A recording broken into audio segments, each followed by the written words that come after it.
Cool. So yeah, again, welcome. I think everyone except Jeremy. Jeremy is a new face for me.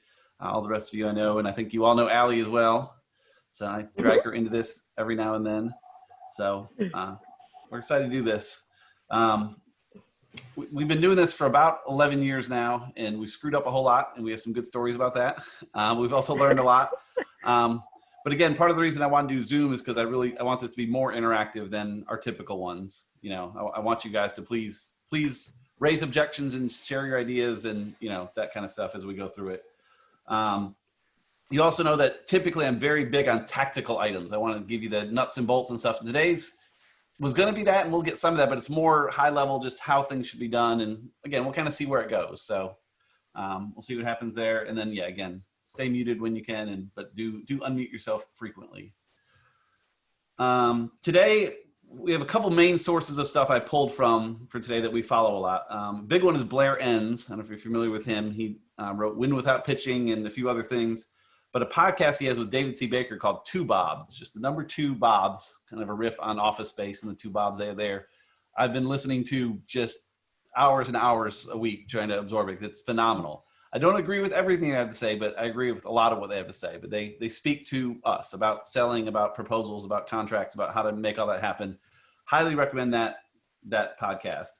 And a good quote I heard from Blair not too long ago, it's kind of a long one, but I think it's good, is he says, "You have no business trying to talk anybody into anything ever. It's helping to facilitate a decision that will take them closer to their desired future state. Sometimes that means hiring a firm that's not yours. If that's the proper outcome, that's the way you should be approaching it." And ironically, that approach has helped us actually win more business too, which is awesome. But he says, at the end of the day, it's not your job to talk people into things. And a mistake compensation-wise is to create a compensation plan for your salespeople or business development department that sees it in their best interest to try to talk people into things. So I tend to agree with that too. And we're not in the business of selling people things they don't need, but selling them solutions and bringing value. And that's kind of the approach he comes from and we come from. And I think we'll all kind of agree on that. And really, Blair pulls no punches. I mean, we have a bunch more of his quotes I'll pull in today, and he's pretty blunt. I don't agree with all of them, but I agree with a lot of them. But he doesn't play around. And then the other place we pulled a lot from is Donald Miller. I think a lot of you are familiar with him with Story Brand. Karen, I know we were talking about the Proposals Made Simple. Have you gotten into that at all yet? Okay. Mark has Proposals Made Simple. So yeah, we've done a lot of Donald's little books and his classes, and yeah. Business Made Simple, Marketing Made Simple. Yeah. We just rolled out Proposals Made Simple, so we haven't quite dug into it yet. Yeah. We've done. What's the one we got into a lot? Marketing Made Simple, or was that the book? It was a combination of marketing and business, I think. Yeah. So he had two tracks. He's all about the answer to confusion is no, and he confuses things a lot, I think, with all his different stuff. But human nature. Yeah, exactly. But his Proposals Made Simple, I've heard good things about. Mark vouches for, so. We'll see. What's interesting, we'll get into a little bit. It kind of goes against some of Blair's stuff, though, too, which is good. I mean, we want to see all angles and see what's going on. So I thought we'd start just kind of high level, talking through the main pricing models you'll come across. The three being time and materials, flat rate, and value-based. I mean, those are kind of three for selling projects. Sorry, let someone else in here. So Allie, why don't you talk about time and materials a bit, how you would price a project based purely on time and materials? Yeah, and as a disclaimer, we don't do this. Right. So I'll speak to it in the sense that we've chosen not to do it. Time tracking is a decision you have to make with your team as to how committed they're going to be to tracking every hour that they work. And it does kind of feel like handcuffs. I mean, you want to sit down and brainstorm something and you have to press the play button. There's a handicap there, there's an obstacle. It feels a little bit big brother. And so we made a decision as a team not to track time closely. Do we battle with that internally? All the time. You know, we come to the end of a project and we say, well, damn, I wish we had tracked time on that because I bet we could have thrown it back in the client's face and said, look at how much time we've spent. But we don't, we do flat rate pricing. But we do have tools in place for time tracking because there is the time, you know, every now and then we'll get a project where we will say, you know, this one's too small or too ambiguous or too abstract to really pin down a scope on. So let's just sell a package of hours and work towards it. So what we often do is say, we're gonna estimate 10 hours. We'll let you know when we reach 80% of that. And you can let us know if you'd like us to continue or to pull back. Or if somebody comes to us and they say, we just need to tweak something on this print document, we'll say, okay, we'll just clock our time and send you a bill for our time.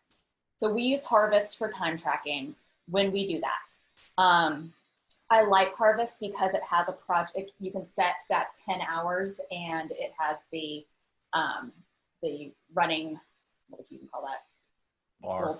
Yeah. Bar track to show you how close you're getting to that completion goal, and it alerts you when you get there. I've dug around, a lot of other platforms do that. Zoho Invoice does it, but we chose Harvest because it links directly back into Teamwork, which is our project management platform, and that's kind of invaluable when it comes to tracking tasks. Mickey, what else can I touch on for time tracking? That's probably good there, unless, if again, do interrupt us with any of this stuff as it comes up.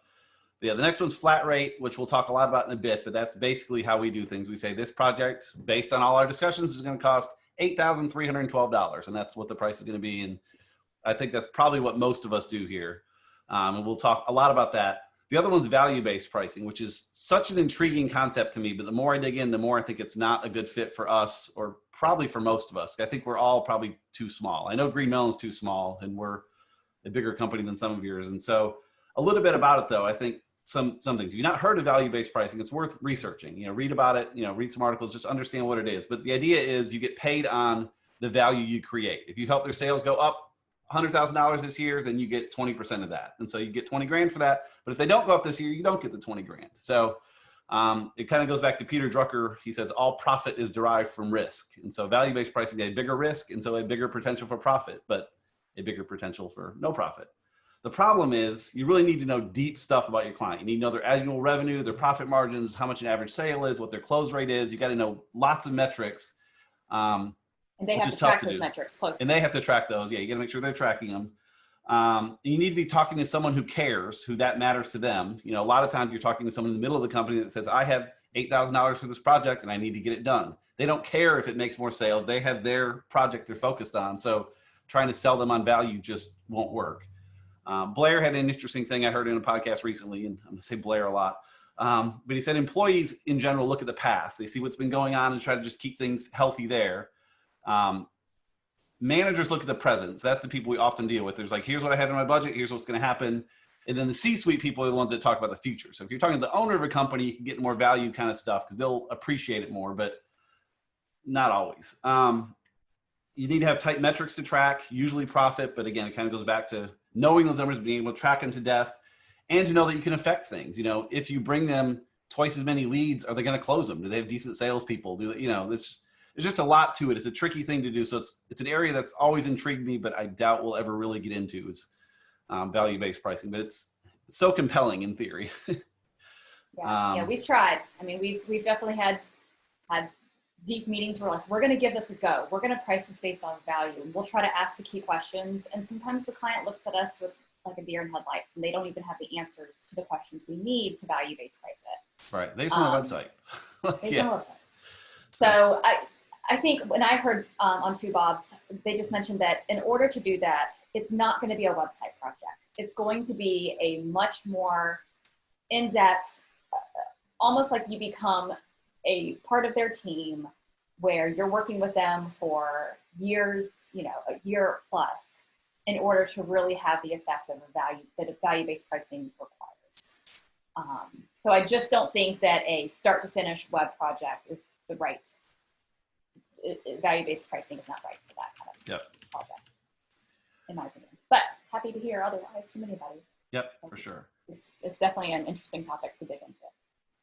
But I think what I'll do is just kind of start unpacking how we do things. So again, we're more flat rate and kind of walk through our process and the tools we use along the way, because that, again, to get a little more tactical for you.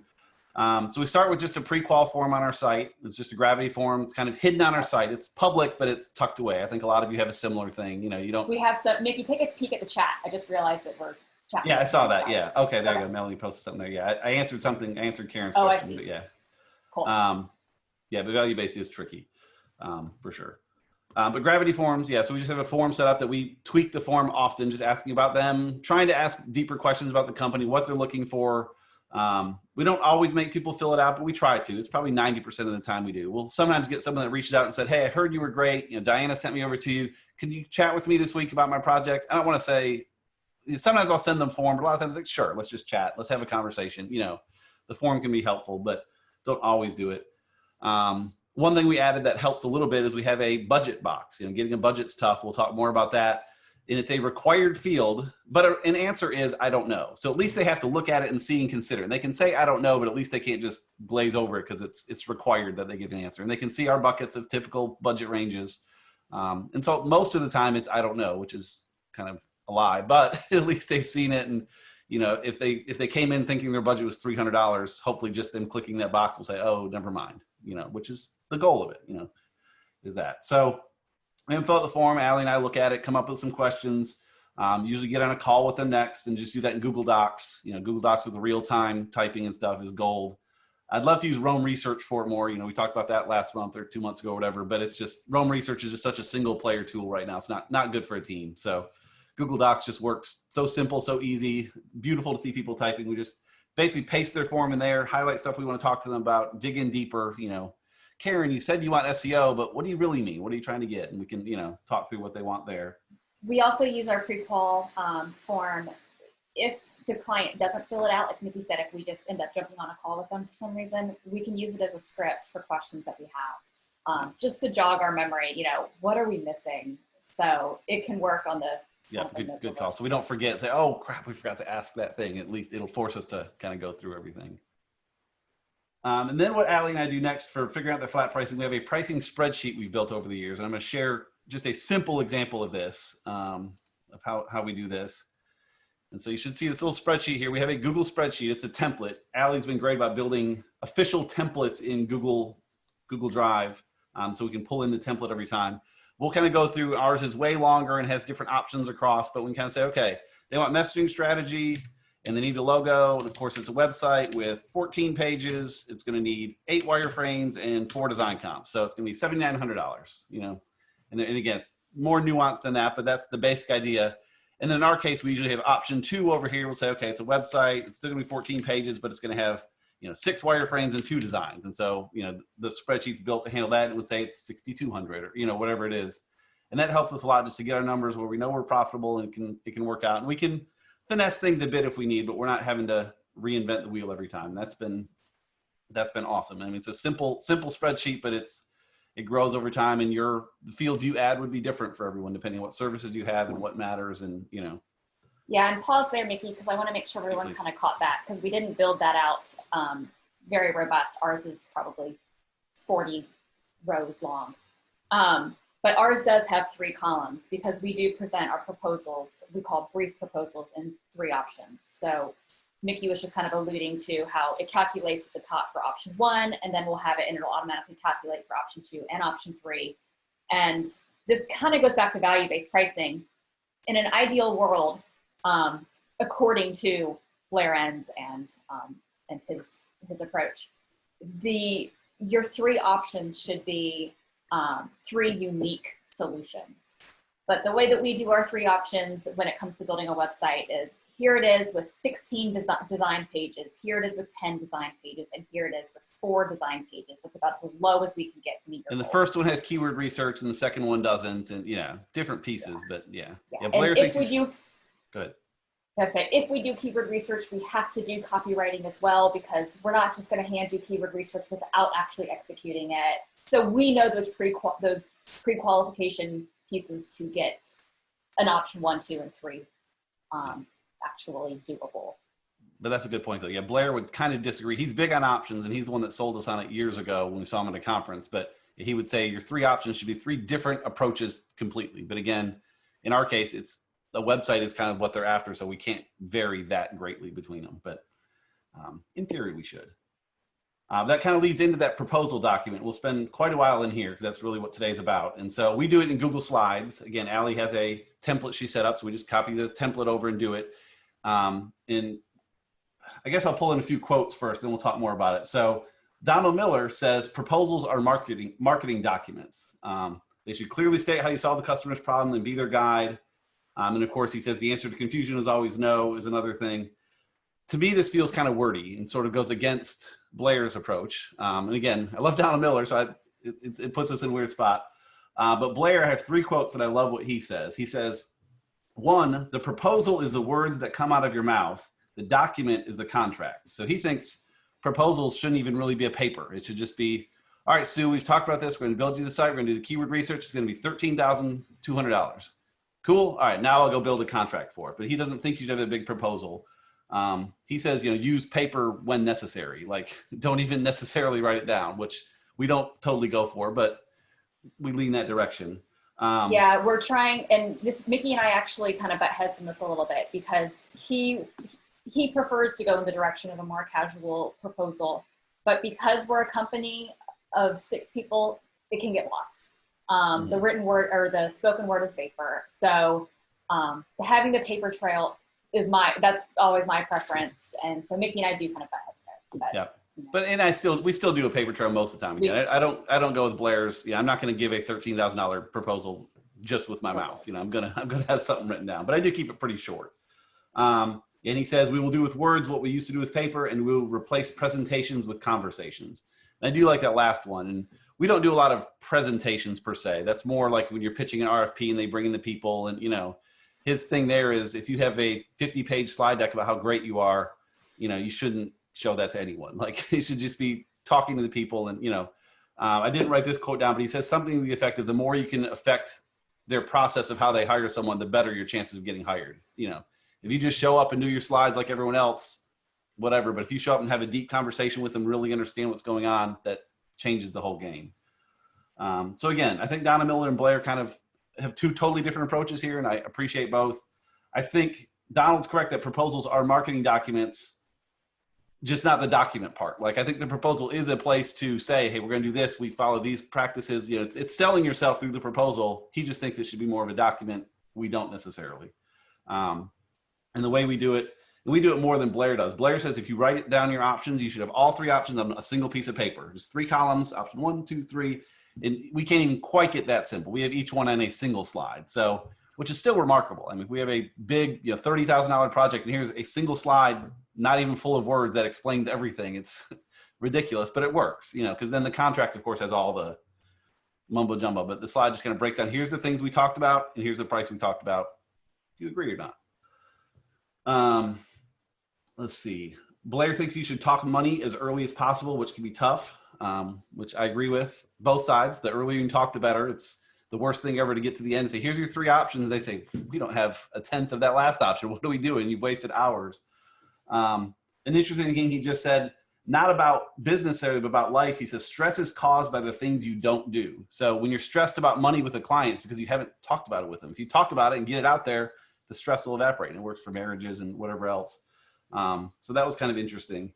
But yeah, if you're afraid to talk money with a client, it will stress you and them out. He gave an example where he was working with a vendor that was going to bring him firewood. He lives in like remote Vancouver, and the guy wouldn't talk price with him. He just was going to bring it. And Blair wanted the guy to sell him, and it stressed both of them out that they weren't talking about money. So it's a tough thing to do, but the earlier you can, the better. The elephant in the room, right? Exactly. Yeah. He says the funny thing is if you're presenting to a client, you'll have a conversation and another meeting, and then you'll find the last meeting with the proposal, and on the last page of the last meeting at the bottom is the price. Like, you're holding it to the very end. It's silly. And so we try to get away from that as much as we can, but it's still a delicate thing, and we're not experts on that, but something we work on. We're brainstorming. We haven't done it yet. Doing live pricing, right, Mickey? And I'm not sure how we're going to execute it, because we have the spreadsheet, and honestly, the price of project, it really only takes us 10 minutes now. We wouldn't share our spreadsheet. That's our own tool, but just be nice by at some point in the first conversation to say, you're looking like it's going to be between 10 and 20. Like, how does that make you feel? Do you want to keep talking? So we're trying to get to that point, because we have a pretty good gut check on where it's going to be. I like to have those numbers, the spreadsheet there to really solidify my gut. Yeah, Mark, do you have any thoughts on that? I can't hear you. Oh, you're not muted, but we can't hear you. Yeah. Hang on. Anyway, I'd much rather install a sticker shock up front than later. Exactly. Yep. For sure. And Melanie put in the chat there too. From what you've told me, the range will be is basically what Allie was kind of saying too. Yeah, getting that out early. I like that for sure. Yeah. And Blair's thing that he suggested, I don't think we've done yet, but we plan to do is at that initial meeting, whether we do live pricing or not, which I don't know that we will, but it's something to consider. Say, okay, we're going to put together 3 options for you. The high end will probably be like 30 grand. The low end will be about 15. And then just don't say anything else. Just stop and let them fill the void with, okay, cool, see what you got, or, oh, you know, whatever, just so you're not spending more time on it. And so, yeah. Silence is the hardest thing to ever do. Yes. I'd much rather give it high and then come down than come in too low than trying to climb back out of that hole. Right. It's tough. Right. Yeah. But you don't want to scare them off completely either. So it's, you know. That's true. Yeah, it's a tough bet. But in general, yes, I completely agree with that. So one thing Blair says, he says, for many businesses, price is only a tiebreaker. He says in most cases, price is a tiebreaker. You know, a smart business will look at what they need, what they have, who can deliver it. And then if everyone's the same, then okay, the lower price guy might win, but it's not always the top thing. And certainly for some people it is. I mean, I can't discount that, but I had to research Allie to remember this one, but it was 7 years ago. Allie and I quoted a project for $13,000, which still is a very, very big number, but 7 years ago, that was just astronomical. Like, we can't believe we're pricing this so high. And they came back to us and said, no, we were looking to spend somewhere in the 20s. Like, you clearly don't understand what we need, so you're out. Like, we priced too low and lost it. So, I mean, you know, companies that know what they want, you know, we kind of felt it there. So, and something else he says that's interesting is you may lose to a lower price competitor, and this is where Blair gets blunt. He says, if you lose a job because of price, it's not that you weren't cheap enough, it's that you aren't good enough. Like, that's pretty tough, but it makes sense. If someone looks at, if Diana and I both pitch a project and we're 10,000 and she's 5, and the guy says, well, Mickey and Diana are going to do comparable work, you know, they're equally good and she's cheaper, she wins. You know, it's not because, like, it's sort of because she was cheaper, because we didn't prove we were worth the extra money, you know, and that's just kind of, you know, which makes sense. So, let's see. So yeah, trying to get a budget out of someone is key. And we're usually pretty good about getting at least some kind of range out of people. It's not always, it's tough to do, but when we then give the options, we always try to make sure at least the lowest option fits inside their budget. Doesn't always, but we try to, if they say my budget's 5 to 10, I want to give them some option that's, you know, at least fits in there with the bigger ones. But it can work out well if you can kind of give them if their budget's 5 to 10, Allie and I will probably aim to give them options that are like 25, 15, and 8, you know, something, you know, just so they can see, here's what it's right to do it right, but here's what it's right to do it here. And so often they'll end up coming well outside of that. And really, even in the past month, we've had a few examples where, you know, someone gave us their budget range and said, this is all we have is, you know, A to B, and they ended up buying our middle package. It was like double that. You know, they really had more. They just didn't want to admit it. So you don't want to, it's a tricky thing. You don't want to disrespect what they say their budget is, you know, by not giving them anything in that range, unless you simply can't. But they also aren't always forthcoming. And, you know, if you can prove like this thing that's more than you want to spend is going to do more than you thought you could get, they may say, you know what, that's worth doing. Yeah. And to add to that, just because you said 8, just because of the low range you said, I almost picture that as a different solution. You know, we can't build a site for you for 8, but we can come in and design a new homepage for you, or we can work on your brand, or like, here's a step forward. It may not be able to be everything that they want. But if you really do want to work with us, this is how we can help start the progression towards your goals. Yeah. And that sort of gets into what Blair said with having different options, you know? Right. And that's more because of budget restraints, but yeah. Another one, yeah. This is kind of where, what did I say at the beginning? I want to tie back into. Sorry, I have this written down. But sometimes telling people that you're not the right answer for them. And so we had a client a couple weeks ago come to us and said, we want all this stuff. We said, that's great. I appreciate what you want. We're not good at that part of it. So you need a different company to handle it for you. And best of luck with things. And they came back a week later and said, okay, we found a company that's going to do that part. Can you guys still just do the website part for us? And that's a quote Blair says. He says, if you don't say no, your yes is meaningless. And so because we were clear with the client that we're not just going to say yes to everything, we're going to focus on what we're good at. that gave it more value when we said, we can do this part well. He trusted us because we said we aren't going to do that well. And so that got more. And in his case too, we had some options. He finally got to like, I really want this, but this is my budget. And I said, we can't do it for that. We can do it close, but it's like $5,000 more. And he said, okay, that's fine. That's what you need to, you know, he appreciated the value. And I think the no is what made that happen, you know, is because we said, no, it really helped. And then one other one too, and this gets more into just the process of really working through things. A client said, initially, this is higher than we wanted to go, but I really like your process. So I'll look at the budget and see if I can find room. And then came back a week later and said, yep, we got approval. Let's go forward. It's more than we want to spend. But again, we were able to convince them, this is really what you need. And here's how it works. And so. Yeah. Yeah. And I feel like this has kind of been said over and over, at least through our network, but giving 3 options is making you your own competition. They're comparing you to you. And I honestly couldn't even imagine giving one option now, because there's so much more we could do than just that one thing. It's almost unfair, you know, to either party. It's like, okay, what you asked for is this, but gosh, there's so many different ways we can approach that. So make you your own competition by giving 3 options. For sure. So that's the options we work through. That's kind of the different ways we sort of get to those pieces. And again, we keep it real simple to the extent possible on the printed options that we show them. Then we do a contract. The contract is really where the rubber meets the road. And at this point, the contract should be a slam dunk. I mean, it's very rare we send a contract that doesn't land because we've already agreed on the scope and price, but making sure it's all perfect. And so we just do that in Google Docs. I know you guys have different software you use from the questions there. Another template Allie has that we actually just had a lawyer review and add a whole bunch more stuff to, just to make it legal. Actually kind of pulled a whole lot of stuff back and just made it more accessible and digestible. Right. Yeah, we actually have three different documents we send now. And Nikki already talked about the brief proposal, which is our 3 options. But we have the brief proposal, and once they verbally say, yes, we want option 2, we say, great, we're going to go ahead and send over our master services agreement for you to review and sign. And that's like a 3-page document with, you know, all of the things that apply to any project that we do at Green Melon. So they can go ahead and review and sign that. And then we go back and work on the contract, and they may get that a day or 2 later as we put that together. Yeah. But that way they have something to sign in the meantime. It's that illusion of progress that, great, thank you. Here's that official sign. We'll get your contract, scope of work, timeline over to you within the week. Yeah. And a couple changes we made I thought were kind of useful that you guys might get some value out of. One is, here's a list of the stuff we're going to do for your project. And also here's a list of things we're not going to do in your project, just so it's super clear that you chose for us to not do copywriting. You chose for us to not do keyword research, which is fine. Let's just make it clear. We're doing this and we're not doing that, just to eliminate any confusion. That's my favorite part of our scope of work.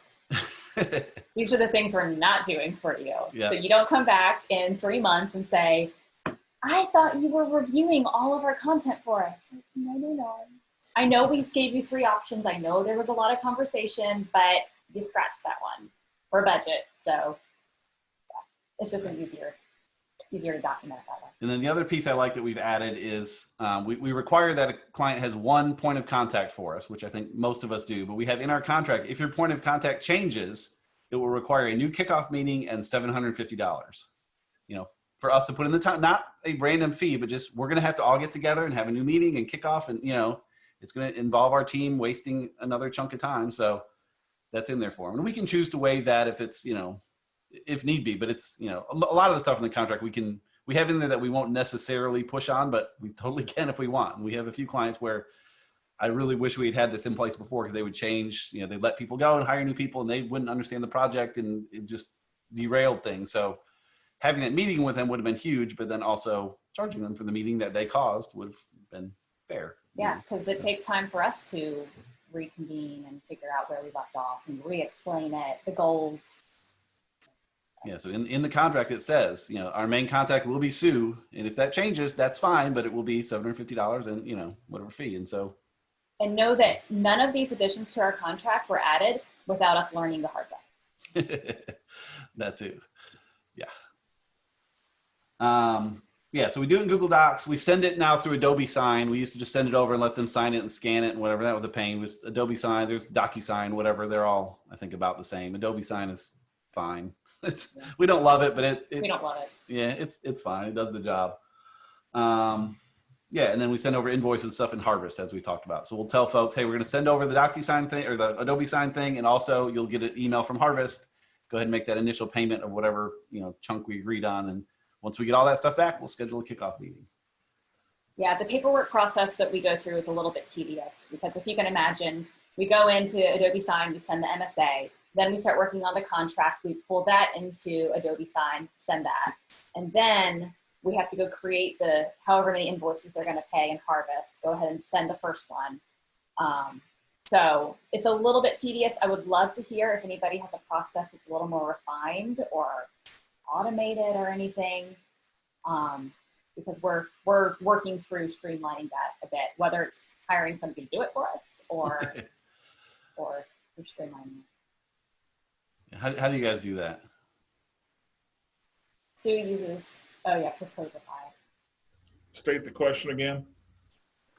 So our process of the whole paperwork process when a project is approved, I mean, even before that, we create a brief proposal, send. We create then we send the MSA and Adobe Sign. Then we put together the contract, load the contract into Adobe Sign and send that. Then we create probably 5 invoices within Harvest just to have preloaded, ready to send on the dates. And we go ahead and send the first one. And I even go in and add the project into Harvest. There's just a lot of admin work there.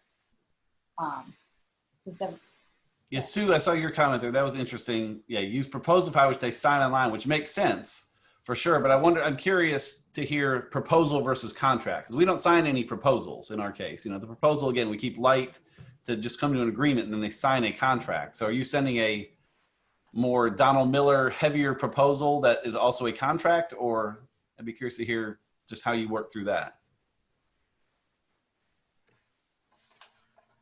And that was Sue that said that? Yeah, Sue, didn't you say that in the chat there? Yeah.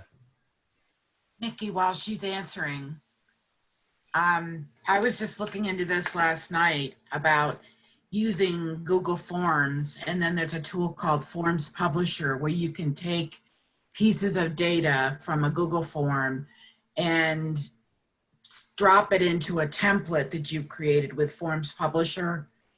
Okay. And I was thinking about this proposal process and just the flow of, requirements information from an initial checklist where you gather it from your client to the proposal to the, specs and, and then communicating it through your whole team. So rather than having to keep, cutting and pasting or losing things or whatever. So I mean, I haven't fleshed this out, but.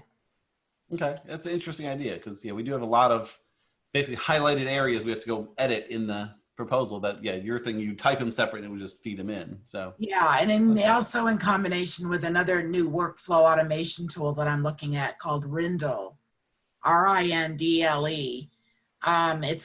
It's similar to like Asana, only it actually moves. It does a lot of automation behind the scenes, like Infusionsoft does, or right. So I mean, I'm kind of thinking there's a lot of things that could be automated, and get rid of all those admin tasks. Yeah. Not fleshed out yet, though. I'll get that. Yeah, let us know what you get, because that's what we're kind of struggling with a bit right now. It's gotten better, but we still always want to get it better still.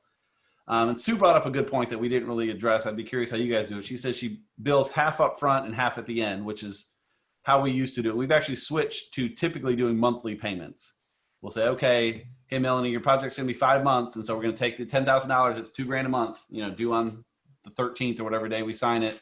And if you slow down on things, that's fine. But we're, in theory, going to keep charging ahead with the billing. And that's where we struggle with, like, okay, she's been on vacation and things are slow. Like, do we really go ahead and send the next one? And that's, yeah. Diana has an opinion there. Well, I just schedule I bill by time. Yeah. 50% up front, and then I break the rest into monthly payments based on it should finish when the due date is for the project. Mm-hmm. And I just schedule the invoices to go out because it doesn't matter how fast or slow the project goes. The invoices go out unless there's something extraordinary, in which case I can always cancel them. but I don't have to remember to send invoices. I don't have to make that decision. Gotcha. That Yeah, makes we're sense. working towards automating our invoices as well. We just took our first step to automating all of our, like, every 6-month invoices, every month, you know, kind of the maintenance stuff. Right.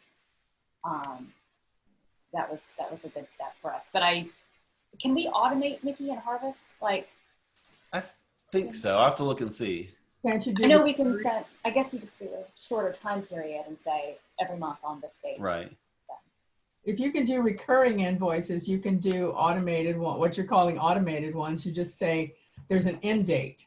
Right. Recurring with an end date. Yeah, that's true. Right. Yeah, you just have to set the end date. Okay. Sure. Right. Yeah, that brings to mind another Blair quote that he talks a lot about, and not a quote necessarily, but he talks a lot about policy. He said, if you ever have people question, say, that's just our policy. It's different than saying, I want you to go ahead and pay on the first like you're supposed to. That's just our policies. You keep paying on time. Like, and that really goes a long way to convincing people. It's not you arguing with them. It's just, that's what the policy is. So it's kind of like Diana saying, they're set up to go out automatically. What are you yelling at me for? Like, so we agreed to, and they just went out. Like, it's okay. You can always blame your accountant whether or not you have one. Exactly. Yeah. Exactly. Yeah, you and Kathy have lots of little tricks like that. So We did change all of our invoices now come from billing at Green Melon instead of Allie or Mickey. And I don't know why we didn't do that sooner, because we have vanity emails for everything else, but it makes it a lot easier to be like, these are just coming from our accountant. Yeah, it's partly for that, partly so we can both get copied on stuff, at least for now, and then partly so if we ever do hire someone to handle that role, we're not having to set up a new system that's already going to billing. So yeah, that part would be easier there too. So that could work well. Yeah, one of the things that we've had very good success with is offering a 10% prompt pay discount. Pay for the whole project up front. We got, last time we calculated, 62% of our projects are paid in advance. Wow. Except for our retainers.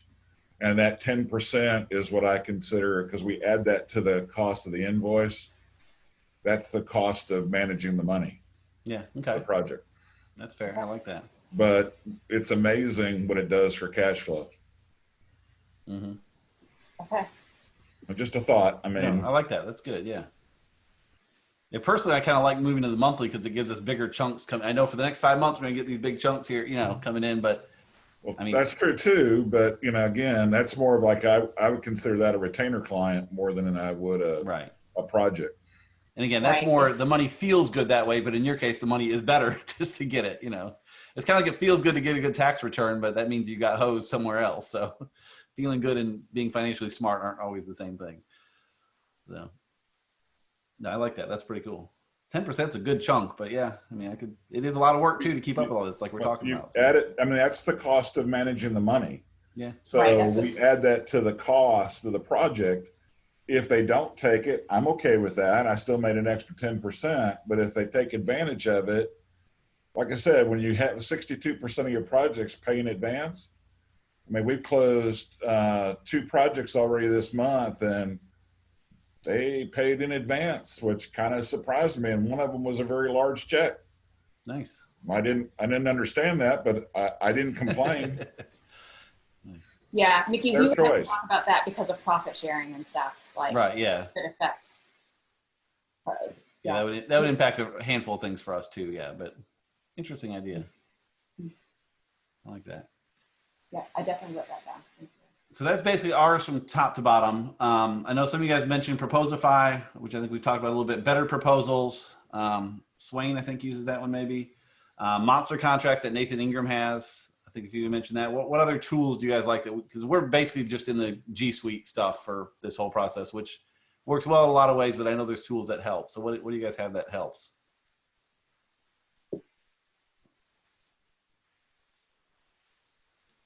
Mark, how are you doing your stuff?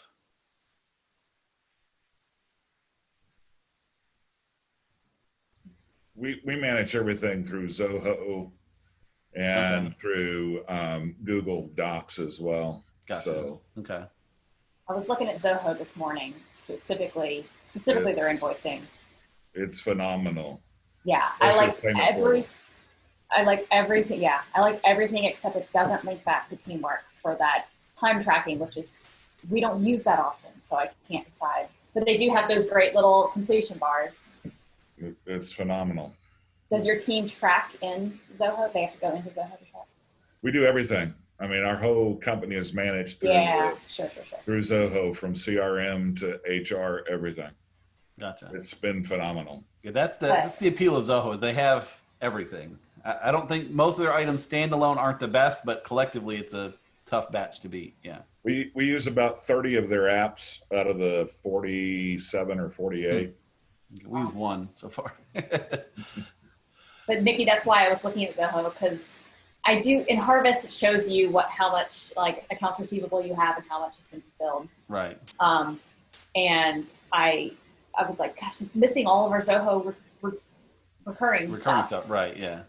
Well, that's the other thing. All our recurring bills get sent out automatically, and there's a client portal for them to log in and pay by credit card, which is phenomenal.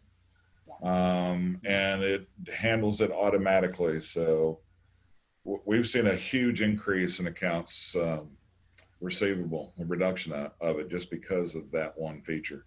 Sure. Yeah. Accepting credit cards was a hurdle that we jumped over years ago, and it's well worth the small fee. Yeah.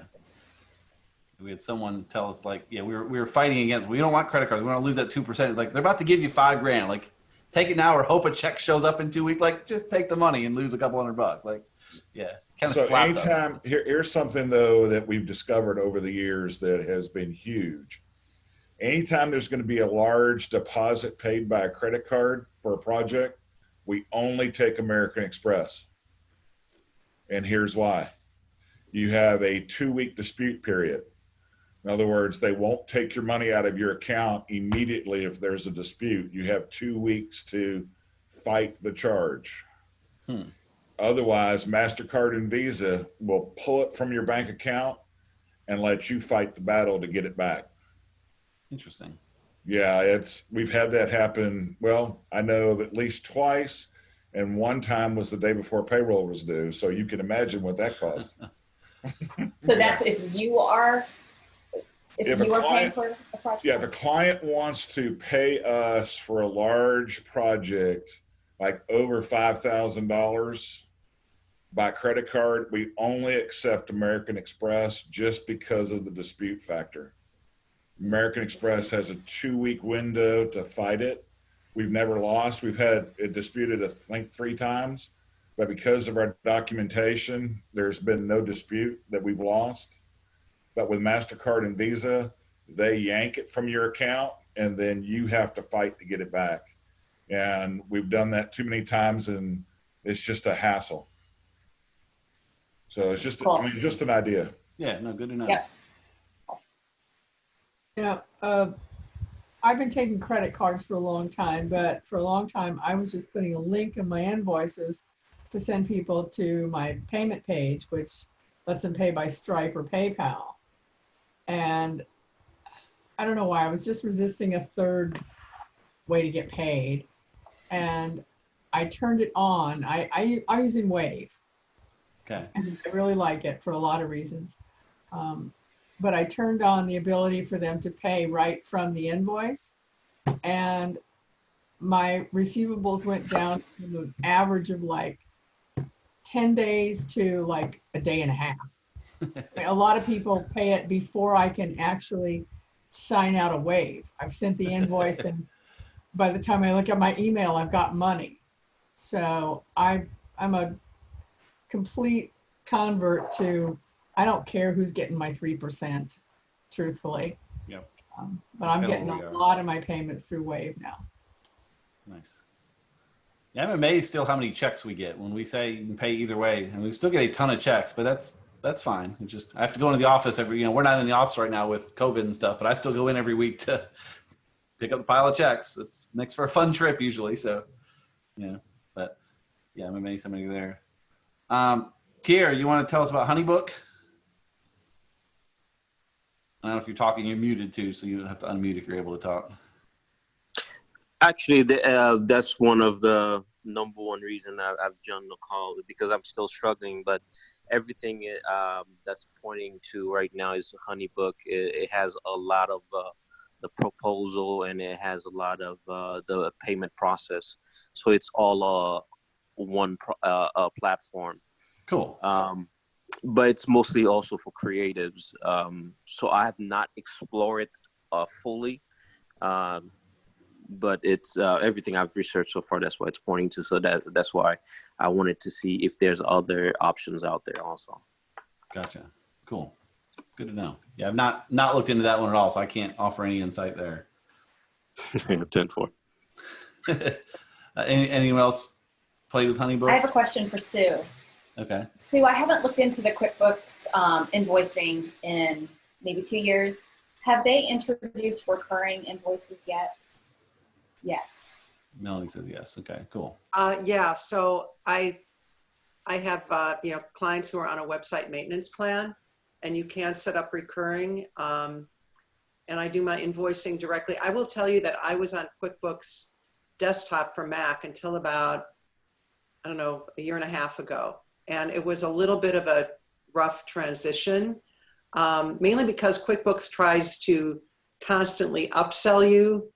For example, I used to issue purchase orders to vendors, and I can't really do that from my cheaper version right now of QuickBooks Online. So I've kind of had to work around. If I was a bigger company, I would opt for a pricier version of QuickBooks Online because there's a lot more bells and whistles. I have an app that I used for a while that really screwed me up, and it was supposed to connect. For a while, I was invoicing from Harvest, because I do like quick estimates and stuff via Harvest. So I was doing invoicing via Harvest, which uses Stripe. And then there's an app that you can use on QuickBooks Online, which will bring over or sync payments made to your PayPal and your Stripe accounts. And at a certain point, it just stopped working properly. And I had a lot of accounting issues that had to get cleaned up.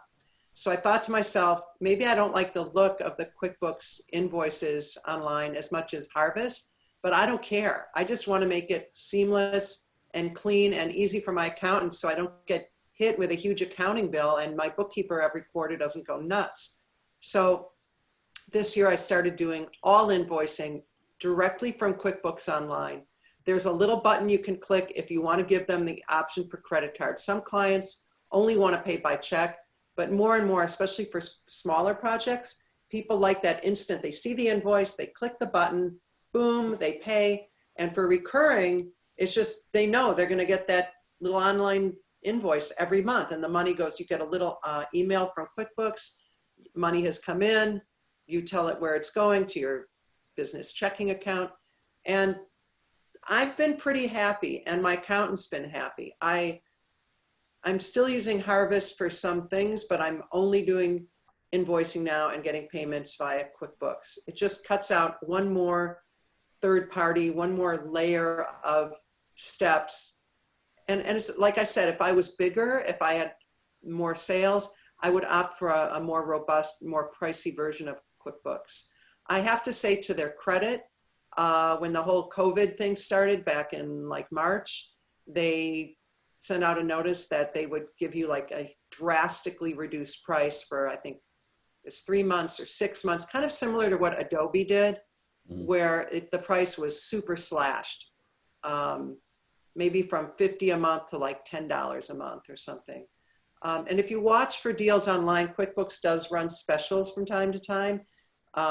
Moving from desktop to online QuickBooks for me was really important because you're not always sitting at your desk, you know, and you sometimes need to jump on from wherever and you want to see what's going on. And mobility now is, of course, super important. And I didn't want to be tied to my desktop computer. So yeah, I've had a pretty good experience. You can't do estimates in QuickBooks though, right? It's just I use Harvest for quick estimates. I use Proposify for more big proposal / contract scope of work stuff. I really use QuickBooks really just for invoicing and payments. Yeah, I don't use it. It doesn't offer you the estimate thing. It does that one thing, and most accountants love it. And the fact that I can tell my bookkeeper or my accountant to just log in and look around and they can find stuff right away, it just makes it much easier for me to deal with. I do all my own invoicing. I try to keep track of all my payables, my receivables, but knowing that somebody else who I trust can just log in, you know, I can just tell them, go ahead, and they're an approved admin or user. It's just another thing I don't have to do. That's the whole key right there. Get rid of those things you have to do. Yeah. That's what we're working on right now. So yeah, awesome. I guess the two other things, and we don't have a lot of great thoughts here, but we just kind of raise, are just other ways to collect money would be, and Allie alluded to one with a package of hours. You know, you can not only sell the bigger project, but say, hey, we're going to sell you 10 hours or 10 hours a month or that kind of thing. And that kind of gets into a retainer where you could say, hey, every month you get 10 hours. Whether you use them or not, whether they roll over, you can kind of, you know, put different parameters around that. But any of you guys do any of that kind of stuff? Mark, I'm guessing you do, just based on your kind of business. How do you do it? Do they get rollover hours? Do they lose hours they don't use? So what we do is we sell it on a quarterly basis and they roll over, but they have to be used within a year's time frame. Gotcha. And how do you track all that? Basically through the Zoho as far as invoicing and so forth. Gotcha. And then there's there's also too a time tracking system in Zoho that we use as well. Gotcha. Very cool. Yeah, we've not done much of that. Most of our stuff is either small projects or we get them just recurring tweaks every month. They can just bug us, basically unlimited, kind of like GoWP does. You know, they can, as long as they keep them to small requests, just pepper us with those. Then if you need bigger requests, it's a one-time little separate thing. But we see a few clients where maybe having a proper retainer-based system could be valuable, and we're still playing with that. Allie, I think, has more clarity on that than I do. Neither of us are quite there yet. Yeah, as we're venturing into more marketing-based, like ongoing relationships, we're struggling a little bit with breaking away from breaking out of the shell of project-based websites into recurring marketing engagements. It will set you free. Yeah, I'd love to. It's, you know, there's so many different ways you can price it. It can be, okay, the base price for our meeting with you, our brainstorming, our delivering ideas, and then we just have so many little things that come in on top of it. It's like, okay, well, now we're going to build a new little home or redo their homepage for them, and we're adding in this feature, and we're doing a quick, you know, brochure. I don't even know. It's a great way to sell because you're just constantly offering new ideas and you're selling, but it's hard to track all of those little additions. And I don't know if you just do a time cap, like we'll do 20 hours of work every month for you on top of our engagement, but we just haven't always operated that way. So it's really hard. Now we're going into time tracking, which we don't do. So no, I don't have more clarity on it. Well, that's more than me though. So yeah. We did just start a new spreadsheet in Notion, and we're calling it Extra Billing. And we did this because the team sells for us too. So Brooke, Ashley, you know, they'll be working with a client and they discover a need. They're going to go ahead and pursue that with our, you know, a price and everything. And my fear is that they're going to sell something, or Mickey's going to sell something on the side, and it's not going to get into a system. So we now have this. The work will, but the billing won't. Yeah, the work will get done, and then they won't get billed for it. So we've started the extra billing spreadsheet, and you are never allowed to now tell me or Mickey a price for something in Slack or in email or in the office. It just, if you've sold something outside of the scope, it goes into extra billing, and I will check it once a month and move it into an invoice. So that's new this month, and we're working through that. Yeah, we did Notion for that instead of a spreadsheet too, because we call it a spreadsheet, but really it has a bit more power with some of the Notion databases where when Allie marks it as billed, it hides it, but it keeps them in there, you know, so you get some of the extra.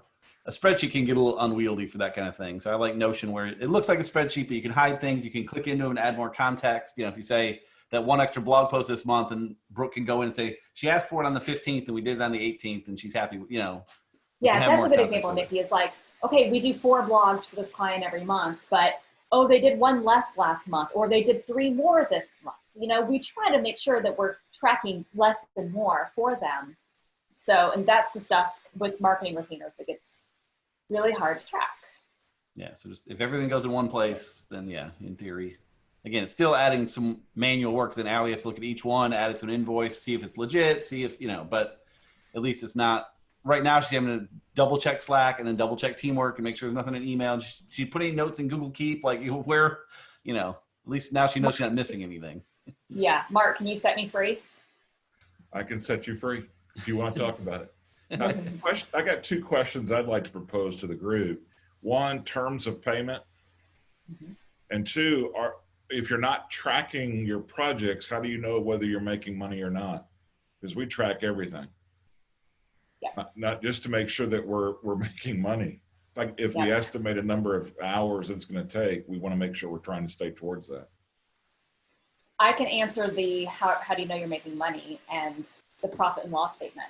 I mean, we check it weekly and in QuickBooks, and we just make sure that our revenues are far exceeding our expenses, and that's kind of enough for us.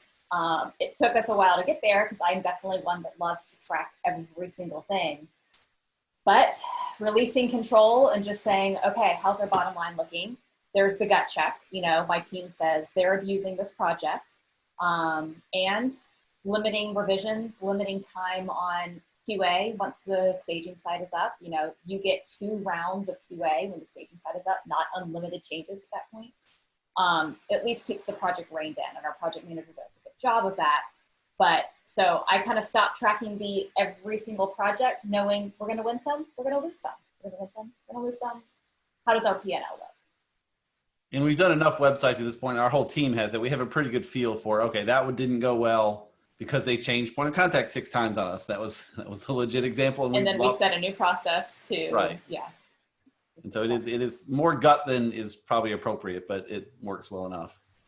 In terms, I'd like to hear other people's thoughts on terms too. We did change ours earlier this year, last year, from net 30 to just due upon receipt, which, because it was just my naivety. I always said it's net 30, but I'm sending it to you today. You have 30 days to pay. Just pay it when you can. But so many clients say, cool, net 30, they will hold it till 30 days. And then like, I didn't realize that's how they worked. So we just changed it, said it's due upon receipt. And we still consider it 30 days, but it's just, yeah.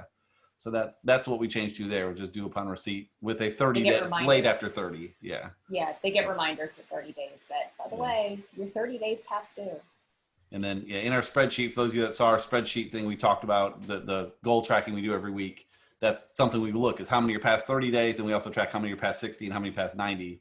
And really the 60 and 90 we added because I expected we'd see more of that due to COVID stuff, that we'd see more people slipping on that. And it really hasn't played out that way for us. I mean, business has shifted for sure, but we're not seeing the slew of delayed payments like I had feared we might. So that's been good, but we still track it because you never know. It's good to know what's going on. But how do you guys do payment terms? Due upon receipt, and if you haven't paid in 10 days, you get a call. Okay. From our CFO, Brian Bishop. He doesn't exist, but you know, I can change my voice. Nice. I like it. Kathy just turned your site off. But I mean, we discussed that up front though, that, you know, invoices are due upon receipt, which means payment. So, you know, as long as you have a good understanding up front, you know, we haven't really had that much trouble with it. Yep. Yeah, we just have so many companies we work with that are net 30, and we have one that's net 45, and they're not going to change their processes. So. And that's fine. We do that too, as long as we know up front that that's their policy. I have no problem with that. Sure. It said it's the policy. But if that's their policy, that's fine. But I'm going to hold them to that. If they say net 30 in 35 days, I'm going to ask where my check is. Brian's going to get on them. I have to. I mean, you know. Kathy, you went unmuted. Did you want to say something? Yeah, but I don't remember what it was. It wasn't anything critical. Because my process these days is so totally different. I outsource all project work, and I take 20 to 30% of that as a project management fee because I manage the client and somebody else does the work. That's worth it. Mhm. Yeah, we've got, that's a line item in our spreadsheet we do, is we have it calculate, project management fee based on how big the other stuff adds up to. So Yeah. I think it's number of pages, based on the number of pages of the site. It's a percent of the number of pages. No, the project management fee is a percent of the total. Is that what it is? Yeah, Which the one's QA percent? is QA. yeah, we have a separate line for QA. We've added as well. Like it's a number of pages times another little variable just for when we get to that last round of QA. It's going to take more time based on how many pages. And then project management is I think like 10% of the total. Oh, mine's much bigger because I have difficult clients. And that's the tricky part too. We struggle with the spreadsheet is it's just moving things around. Like we'll have the base website be less, but then per page be more, and have wireframes be more and designs be less. It's just kind of so I think we have it baked into the thing already, but we've also added another line just to bake a little more to cover it. But yeah, the variation for me really does depend on who the client is. Mm-hmm. If I have a history with them and whether that history is they're difficult or not difficult. Oh, for sure. But my experience is that there's a whole lot of people who prefer not to have contact with the client. And that's my wheelhouse. So it works out. Mm-hmm. For sure. Yeah, we have an empty line item in our spreadsheet that is just for whatever Allie and I want to put in there. Like they're a pain in the butt, so it's plus $2,000, yep. or you know what? The price came out to $20,006. Let's knock off 500 just to make it. It's going to increase our odds of selling. We can play with. Yeah, more pricing often. theory. Yeah. Does the 9 make it more agreeable? Yeah. So it's again, two Bobs will get into so much of that stuff. I really encourage you to listen to everything they have to say and agree with much of it. So kind of. I'm curious. Do we have time? How long does this? Yeah, technically till 1. So yeah. I'm curious. Somebody said that they dug into proposals made simple. Any ahas from that? Traeger, yeah. What's the aha? Anything you've gotten that you've changed because of it? Yeah, much simpler now, our proposals. Okay. The last 2 proposals were so simple, the client actually kind of like really understood what we were trying to do, And That's crazy. It's kind of like crazy. I went, okay, this works, Nice. Plus they, part of what we're showing them too is results that we've had with clients. So they can see that, and we tell them to call. And the last project that we closed, they did call. I had no problem with that. Nice. Have you gone through the full course? Yeah, okay. I mean we've adopted them pretty heavily. Gotcha. I mean, it's changed. When I read this book a little over a year ago, it changed everything. We're right now in the process of redoing our website. I didn't realize how much of a pain in the ass that was going to be. We've been going through changing our website for year maybe. Yeah. I almost understand. there. Almost there. So close. Yeah, we're almost there too. Like maybe in the next 3 months, maybe, I don't know. Yeah. Maybe we can share a launch date. There you go. So Mark, I have a question. Are you asking your clients to use the brand story framework as part of what they provide you when you're doing their website? No, we actually, we don't necessarily mention Don Miller unless they ask.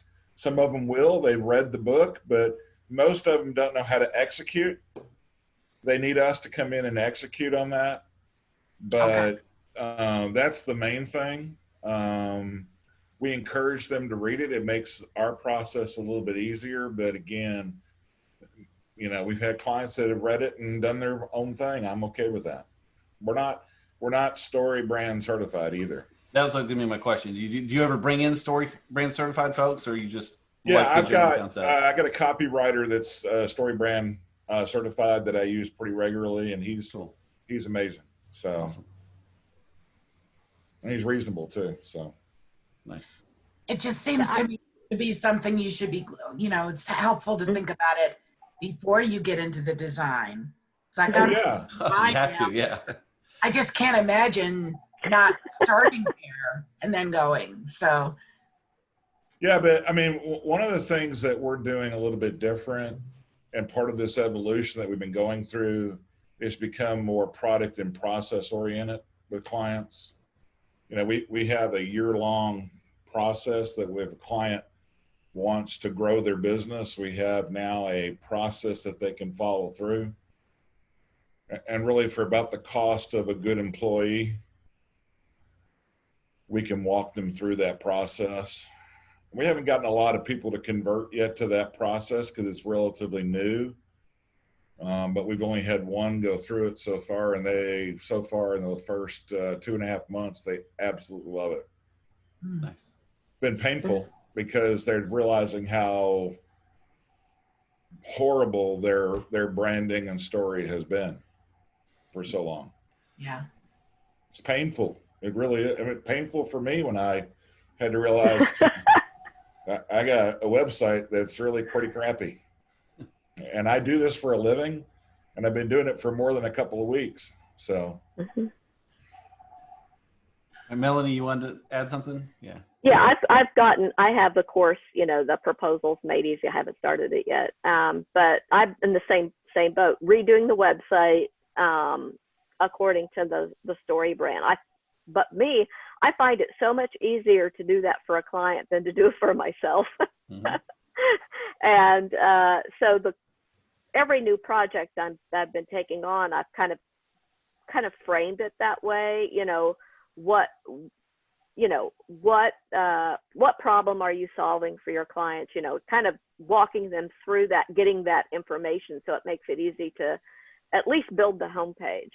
And according to that, what key action do you want them to take? And actually not even giving them the choice. What is your lead magnet? You have to get that, connection with the potential client. And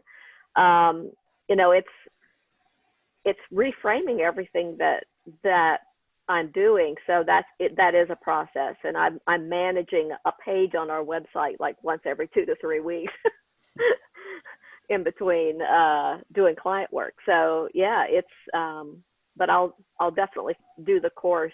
I was on vacation last week, so yay. Nice. And I actually took a vacation for the first time in like forever. And all the different processes and stuff to do, so you don't have to work. Nice.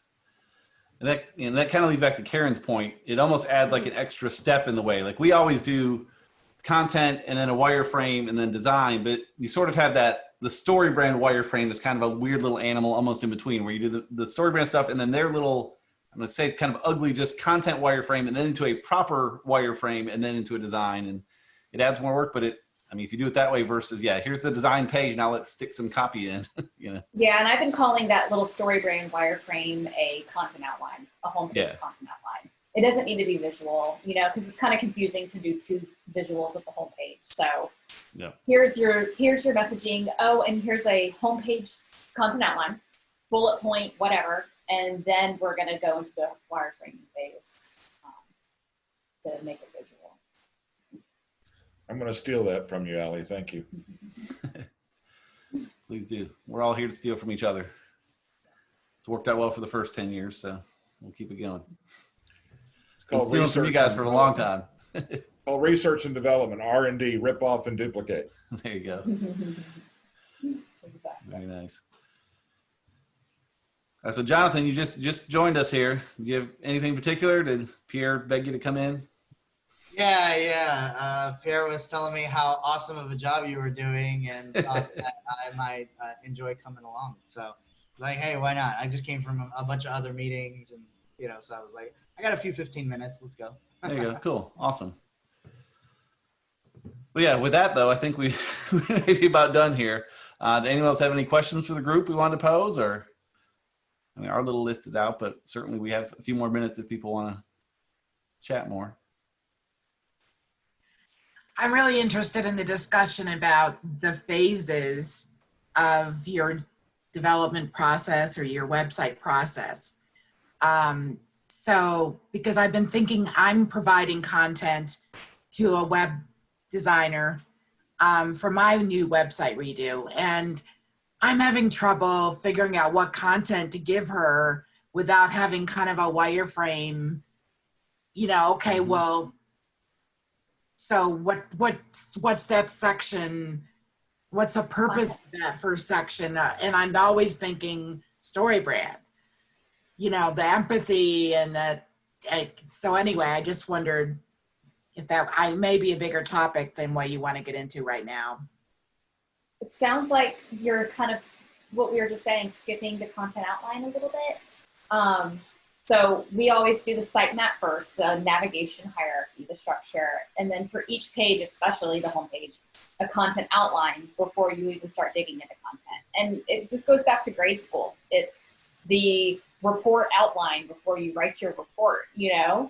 And remember when you did, think back to grade school. When you did that report outline, you started with a summary and then the information that's going to be in it, and then a conclusion. And the conclusion was supposed to confirm the introduction.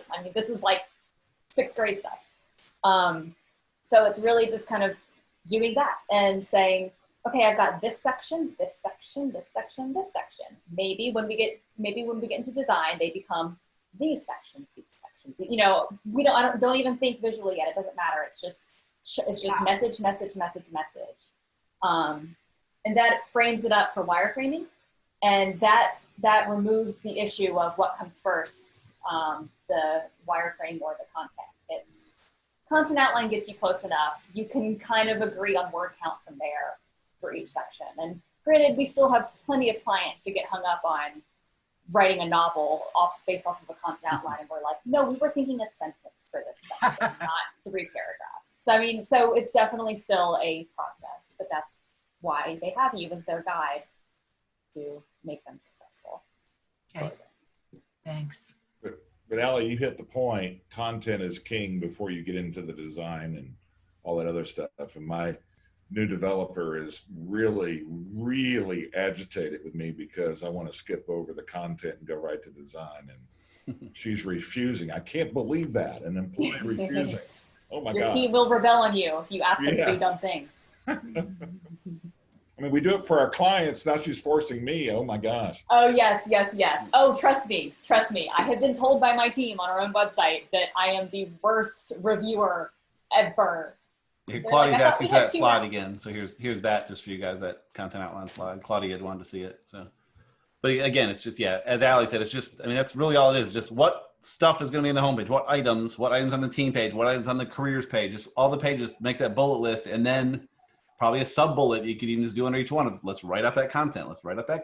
And just see how it starts shaping out. And then we turn that into a wireframe, just a black and white wireframe. How might this kind of fit together, like Allie was saying? And we pull in other things that we might have forgotten about that the client might not have thought about. We got to figure out where the social icons are going to go, and email sign up and other calls to action, kind of work through that. But it starts back with, what is that content outline going to be first, which StoryBrand does a tremendous job of guiding. But even if we're working with a client that's not going to do StoryBrand or not even going to have us do content, we still say we're going to figure out the content for each page to help you write the content for it, so you know what you're doing, so you're not just coming up with stuff. Hey Karen, StoryBrand or Donna Miller had a free workshop a couple weeks ago, maybe last month sometime, on what your website should have, your homepage website should have. I took screenshots of all the slides. He doesn't share his slides. Let me throw it in a Dropbox and I'll put it in the chat. Thank you. Awesome. Very cool.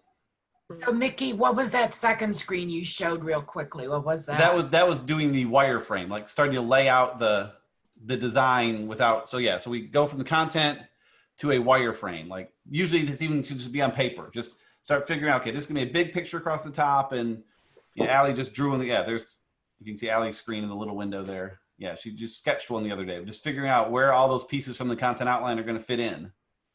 How might they look? And you can move things around a lot here. Say, we'll have this stuff here. Now maybe we'll put that at the top. Oh, the email is more important. So we'll put that at the top and then put these things here. Just all the elements of that content outline, how they're going to lay out here versus building the site and then fighting with, moving things around. So we get client approval on all these steps. We say, here's your wireframe. Let's play with it for a while. Now you agree this is the wireframe. And so we get to design. and it turns into a design page, they're not then saying, oh, we really should move that thing from the bottom to the top. You know, we can choose to allow that if we want, but we say, no, we agreed that makes more sense to do there. Now it just looks prettier, and, you know, it saves a lot. And then they approve that, and we get so many approvals along the way. There's not ever a big, it's kind of anticlimactic, but there's not ever a big like reveal and here's the big thing. It's, you know, you've agreed with this every step of the way, but it also makes it go a lot smoother because there's then never a big, oh, it's not what I wanted. I wanted it to focus on this or that, or, you know, we focused on that stuff, you know, 2 months ago when we were working on content outline. So is this a document that you share with your clients to explain your process and what they should be expecting, like a policies and procedures? Multiple times, yes. Yeah, we do it. I mean, we consider that a sales tool as much as anything. You know, I mentioned one client said, it's more than I want to spend, but I like your process so well because they know we're not just building a site, we're going to work through and do it right. And so we do it there. And then in our kickoff meeting with them, we walk through it again, more customized in that point. You know, it's not the same thing, but saying, in your case, we're going to do this, we're going to do this, and week 3, we're going to do that. And you know, so yeah, should be very versed on how that's going to go. Yeah, it's a good sales technique, but it's also a very good project management technique. I mean, I think, yeah. As a process person, my eyes just lit up at that. It looks great. Oh, we are process people. Yeah. We speak the same language. One thing, I can't unmute myself, so I'm just going to that we have started doing, this ties back into our proposals. Remember that a contract is never a substitution for communication. So just because you have a 4-page contract that protects you doesn't mean your client has read it and understood it. So we have a kickoff meeting, and that's a line item in our spreadsheet. Yeah. Kickoff meeting. Yes, it's going to be, you know, there's going to be 6 of us in this meeting. That's time. That's us. I mean, our spreadsheet is very detailed. Then during this kickoff meeting, we have a slide deck that we call like the cliff notes of the contract and of the project. And we highlight some of those things that are really going to matter to them. Like, I know we gave you a lot of documents, and we know that we're all human. We're not going to review every one. So here's the cliff notes. Here's what you need to know. If you change a point of contact, there's a penalty. If you delay for 10 days, we pause the project. If, you know, we just go through a nicely groomed slide deck and explain it to them verbally. So, I mean, they've gotten it in writing, they've gotten it verbally, they've gotten the slide deck, they've got Brooke telling them every step of the way. We try to cover our bases, but it's just and then part of that slide deck is what we are doing and what we're not doing. All of that's in the contract, but that's not a substitution for communication. Yeah. In this process, one of the things Blair said, I say recently, I've been going through, it's probably years ago, I just finally got around the podcast, but the process, if you have a good process, it's a good touch point too, because I know we send over a proposal or whatever, and it's just crickets. And so learning how to properly follow up is something we've worked on for years. You know, it's nice to say, hey, Karen, have you had a chance to review yet? Hey, Karen, just check it in. So I try to add some value to those checkpoints. And if I can say, hey, Karen, just here's a bit more about how your project might work. And I do a 5-minute screencast walking through that. I consider just having one in the bank I can just do, but I do it custom. Okay, Karen, as we go through your content outline, I know you have a special page for that. And just spend a few minutes going through the process, which one makes it a better reason to reach back out, but also add some value. And hopefully they say, wow, okay, this is, you know, they're better understanding. Because Blair said something to the effect of early on, price is a bigger hurdle for them to go over, but before they sign, it's more about really the value and the process and stuff that's going to help them make that final jump. And so I try to work more of this in. We have a handful of different presentations like this we can do as touch points. And if I've gone through like 3 of them and they still have not responded, I'll drop the magic email on them, or just bail out completely. So it seems like it would feel rude to not respond to a personalized screencast from somebody. Bingo. It still happens, but Nikki, I didn't tell you this. I had a salesperson, Melanie's leaving, I think. Bye. I had a salesperson reach out to me about some CFO tool for agencies, blah, blah, blah, blah, blah. But she did a like Loom style video where it was her face, and it was the tool. She was on my LinkedIn page. She was down there talking, and the GIF was in the email that she sent me. And I opened it, and I was like, click, that's my LinkedIn page. And then I thought, she can totally see I just clicked that. That's Yep. a I did that video. once too, and he harassed me for weeks. But oh, well, I responded immediately, and I was like, Katie, that was a great customized video. Thank you for your time. We don't need this. We have a coach and a CFO coach, but I'm impressed by your video.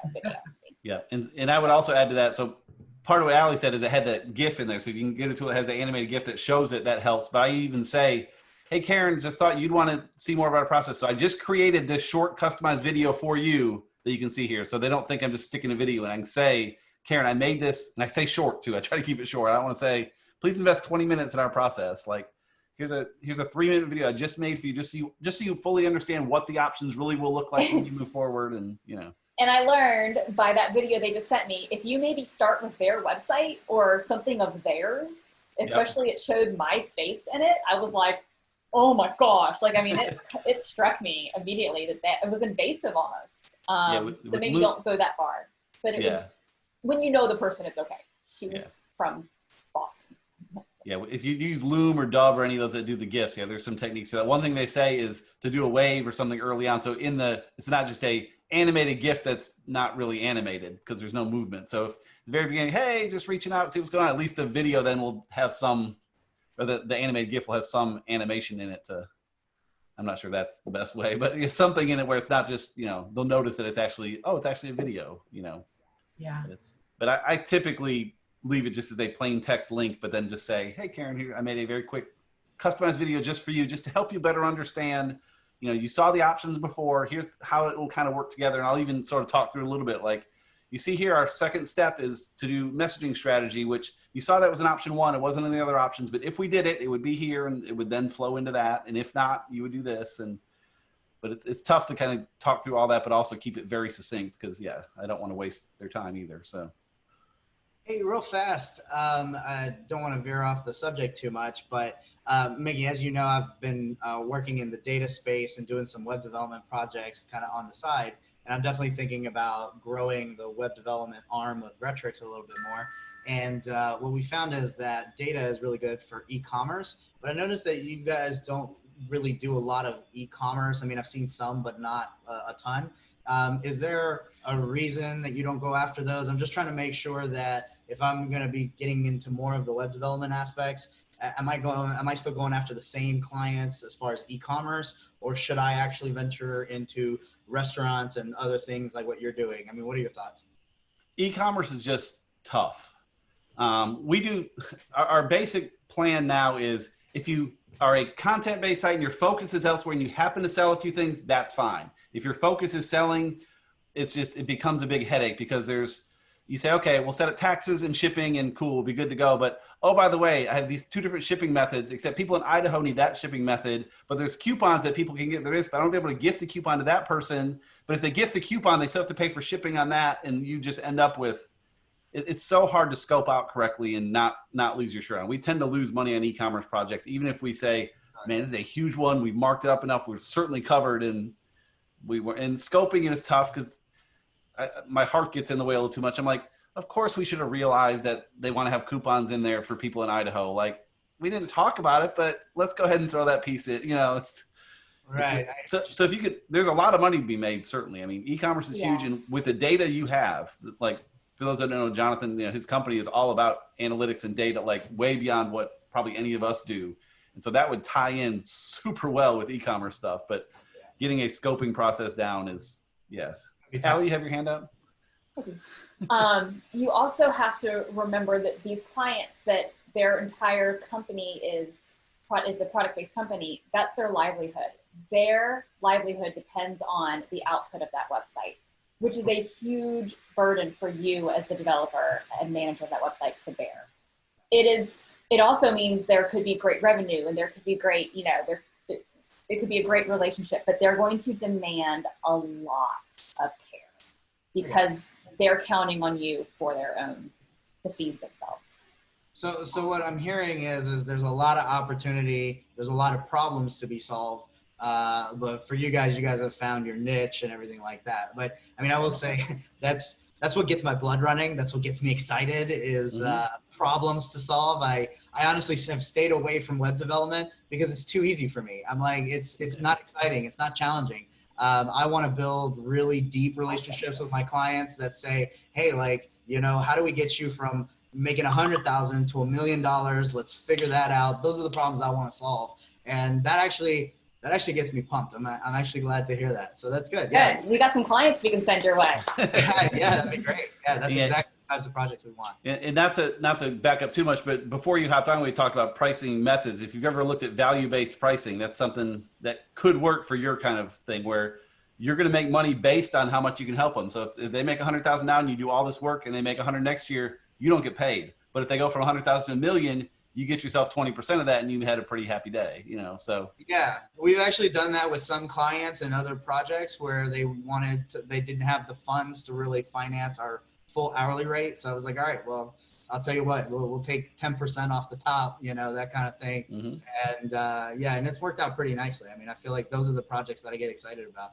I'm all about return on investment. And those are the ones you can make the most money on too. I mean, you can also make no money on it, but you have the potential to make the most, whereas we're kind of in the middle. We're going to make a healthy profit and it's going to be great and we're all going to be happy. We're not going to make a huge thing. If they take off, we'll give them a pat on the back and say, congratulations, don't forget about us, you know, but we're not getting a piece of that. But also if it doesn't, you know, if they don't take off, then we're still getting our pay and, you know. Yeah, of course. But I can see you totally fitting into that. Yeah. The risk mode there.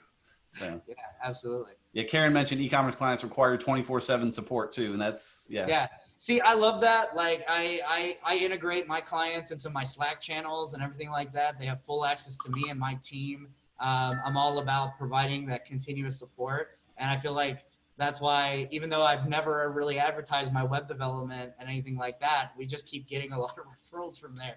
And so that's why I was like, you know what, this seems to be taking off. Let me see if maybe if I actually focus on it, it'll actually go crazy. So I don't know. But no, I love that stuff. That's what I train my team on, is how do we actually communicate with clients in such a way they can understand? How do we take what they're saying that sometimes isn't super clear and try and figure out what's the problem? And then my developers are always doing new projects, new types of challenges. I mean, just recently we programmed a landing page for TransUnion, trying to integrate with their TransUnion APIs and stuff like that. And I was like, that's the kind of projects that I want to be doing, is the exciting ones, the ones that are growing. So anyway.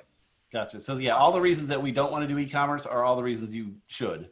Exactly. And one thing you mentioned too, it was one letter you mentioned, you said your developers, plural, because that's one problem we have. We have one developer on staff and she's phenomenal, but some of these e-commerce projects were basically eating all her time up, and we just can't, we don't want to do that, you know. Where in your case though, if you have a team that can, because again, we'll have clients reaching out, and the problem with e-commerce too is troubleshooting. Ashley would spend so much time troubleshooting, like, why is that coupon not working for people in Utah? Like, it should be, it's here. Like, she'll spend hours trying to unpack. We just, that doesn't work for our flow. But again, I think it probably worked very well for you. So, or could. No, I love it. Cool. Awesome. So sorry, I didn't mean it end up eating the rest of your time. So. No, you're all right. We're about done, I think, anyhow. So it's all good. That's what we're here for. I like, this is what I wanted, was just more, let it go where it wants to go. So, yeah, Karen, you got to run. Thanks for all your good questions. Thanks, guys. Yeah. I actually have to run myself. I noticed you're recording. Is there any possibility that I can get access to that? Yeah, I'll see what I can. I'm not sure I don't have plans for the recording yet, so I'll get you a copy though. So, if you just give me the raw one, I think that'll be sufficient. Thank you. Cool. Awesome. All right, guys. Hey, pleasure as always. Yep. Thank you. Awesome. Yeah, thank you all for being here, and we'll post the next one soon. So, thanks. Thanks, everyone.